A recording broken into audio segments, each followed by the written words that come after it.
Patagal ay umiingay ang nakatakdang pagbili ng ating bansa ng mga bagong state-of-the-art fighter jets mula sa Amerika at mukhang malaki na ang naging pag-usad sa naturang negosasyon dahil pati ang bansang China ay walang humpay ang pag-iingay sa international media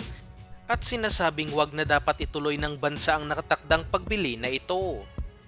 Nangangamba na masyado ang Chinese government sa galaw na ito ng Pilipinas at Amerika dahil kapag mayroon na tayong mga totoong fighter jets ay hindi na nila basta-basta mabubuli ang Pilipinas at makalabas-masok sa ating teritoryo dahil nakadisenyo ang mga F-16 Block 7072 na i-intercept ang lahat ng klase ng aircraft pati na rin mga warships. Tumepensa naman ang National Security Council ng Pilipinas at sinabing wala silang plano na gamitin ito upang makipaglaban o sirain ang interes ng ibang bansa, kundi sa pangdepensa lamang at upang mamodernisa ang ating hukbong sindatahan.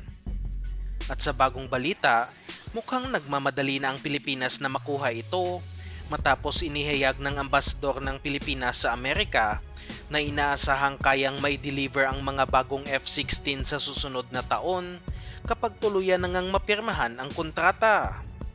Napakalaking upgrade nito kapag nakarating na ang mga F-16 sa susunod na taon, lalo na't nasa 11 na lang ang natitira nating mga FA-50 light fighter jets at kailangan na talaga ang mga ito upang hindi malaspag ang ating mga FA-50 at matutunan na rin ng ating mga piloto na gumamit ng totoong fighter aircraft.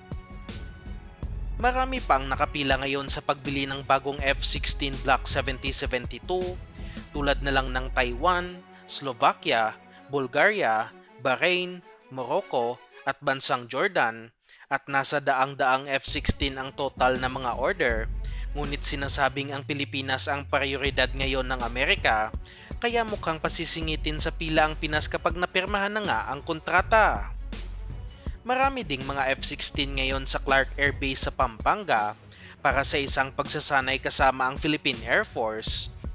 at umaasa tayong maraming matututunan ng ating mga piloto dito kung paano i-operate at kung ano ang kapabilidad ng mga bagong F-16 fighters. Pagdating naman sa JAS 39 Gripen na offer ng bansang Sweden, patuloy pa rin ang kanilang counter-offer sa ngayon upang mapili ang kanilang fighter jet laban sa F-16. Ngunit sa aking opinyon lamang ay mukhang malabo na manalo sila laban sa offer ng Amerika dahil sobrang agresibo na ngayon ng marketing ng US government pati na rin ng Lockheed Martin at tutulong pa ang Amerika na ponduhan ang proyekto na ito ng Philippine Air Force.